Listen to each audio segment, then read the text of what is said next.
Hola, ¿qué tal? Muy buenos días allá en México.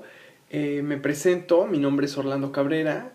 Yo soy egresado de la Universidad de las Américas Puebla y actualmente soy estudiante de la maestría en Derecho en New York University School of Law, la Universidad de Nueva York. Estudio una maestría en Derecho de la Energía y Medio Ambiente. Y bueno, pues agradezco mucho a Andrea que me haya permitido la oportunidad de compartir con ustedes eh, mi experiencia, mi conocimiento de este tema que es la protección a la inversión extranjera a través del arbitraje. Para mí es el tema favorito, es el tema que más me gusta. Y bueno, pues Andrea ya a lo mejor para estos momentos les ha de haber aplicado un examen. Esta es la metodología que se utiliza en las clases aquí y por eso le pedí que la aplicáramos como una suerte de experimento donde, bueno, pues el alumno ya llega con algunos conocimientos a la clase y bueno, pues así es como interactúa con el maestro. Pero vamos a empezar un poquito. Yo les envié una presentación y bueno, pues si la tienen ahí a la mano les pediría que la fueran siguiendo. Y entonces viene la primera pregunta, ¿por qué hablar de arbitraje de inversión? Pues ustedes pueden decir es un tema un poco ajeno, hay pocos casos, ciertos despachos son los que los tienen monopolizados, pero miren, yo creo que es muy importante porque sea que se vayan a dedicar al sector privado o al sector público o vayan a trabajar en un organismo no gubernamental, es muy importante porque las políticas públicas que toma un Estado, si es el caso que trabajan en el gobierno, tienen un impacto, una incidencia directa en la esfera de derecho privado y muchas veces estas políticas están dirigidas a destruir a las empresas y en específico, particularmente, a las empresas extranjeras. Y aquí es cuando duele más porque estas inversiones, estos derechos de los extranjeros, están protegidos por tratados internacionales. Estos tratados, bueno, pues se conocen como tratados de inversión y entonces aquí viene el primer ejemplo que pongo en la diapositiva, es el de Ecuador. Ecuador, derivado de un arbitraje de inversión, se le condenó a pagar por la terminación unilateral de un contrato petrolero 1.769 millones de dólares más intereses. Este es el famoso caso de Occidental contra Ecuador. Bueno, posteriormente se anuló y quedó en 1.061 millones de dólares, pero bueno, es muchísimo dinero. Otra de las experiencias pues trágicas del arbitraje es Argentina. Hasta el 2012 Argentina tenía 52 casos de arbitraje. En el 2012 se había calculado que enfrentaba una contingencia de algo así por 65 mil millones de dólares. Y bueno, pues no había pagado ninguno, pero ya empezó a pagar algunas cosas, ya arregló sus problemas y digamos que ahora Argentina está mejor. El caso de Rusia, bueno, pues es otro caso emblemático. Es un arbitraje donde el gobierno empezó a poner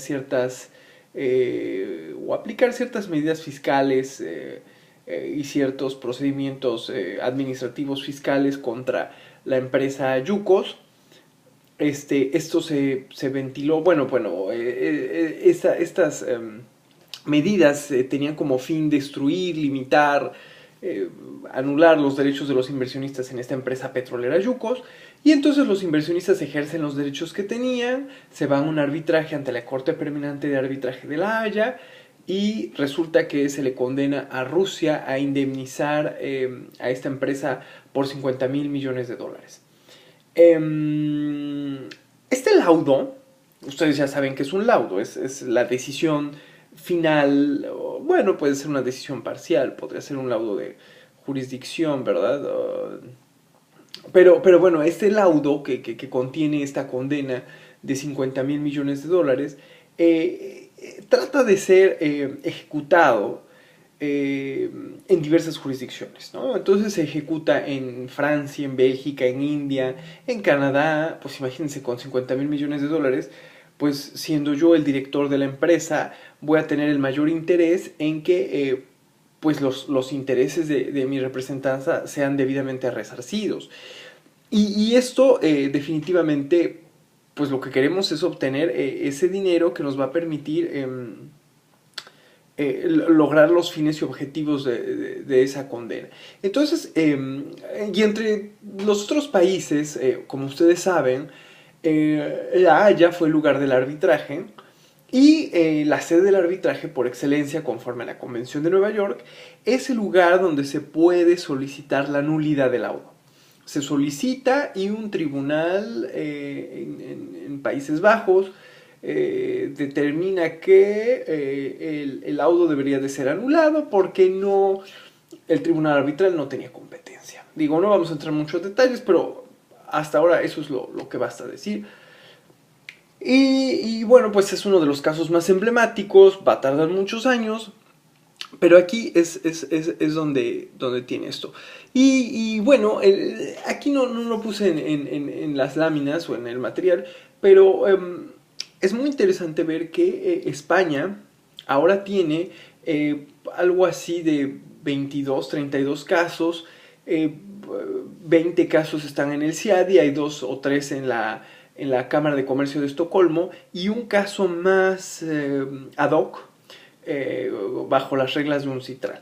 Y se están discutiendo medidas del gobierno español en relación a las tarifas de energía eléctrica que modificó, entonces los inversionistas alegan básicamente que hubo una pérdida o que sus expectativas no fueron debidamente que hubo un cambio en las expectativas legítimas que tenían cuando ellos hicieron la inversión. Es un caso bien interesante, les digo, hay mucho de qué platicar en ese sentido. Y bueno, como pueden ver, las medidas pues van desde energía, medio ambiente, telecomunicaciones, impuestos, típicos casos de guerra, expropiaciones, en fin, puede haber muchos de esos casos. Y aquí viene la pregunta, bueno, ¿en México en qué papel está? Ustedes saben que la inversión extranjera para nuestro país es muy importante. Digo, aquí yo presento una cifra de 2015. La inversión extranjera registrada de enero a marzo de 2015 fue algo así como 7.500 millones de dólares. Una cifra superior a la del primer periodo. No sé ahorita cómo esté y a lo mejor para el próximo año pues cambie un poco por la confianza que dejan de tener los inversionistas en virtud de pues el riesgo país que enfrenta México y evidentemente la influencia que Donald Trump y las políticas de esta administración puedan tener sobre México y evidentemente pues los inversionistas buscarán los mecanismos, los países, las circunstancias más favorables a sus intereses y esto pues puede que afecte un poco a México. Bueno, las áreas pues que tradicionalmente invierten estos o que son prioritarias para la inversión extranjera pues está los medios masivos de telecomunicaciones, digo,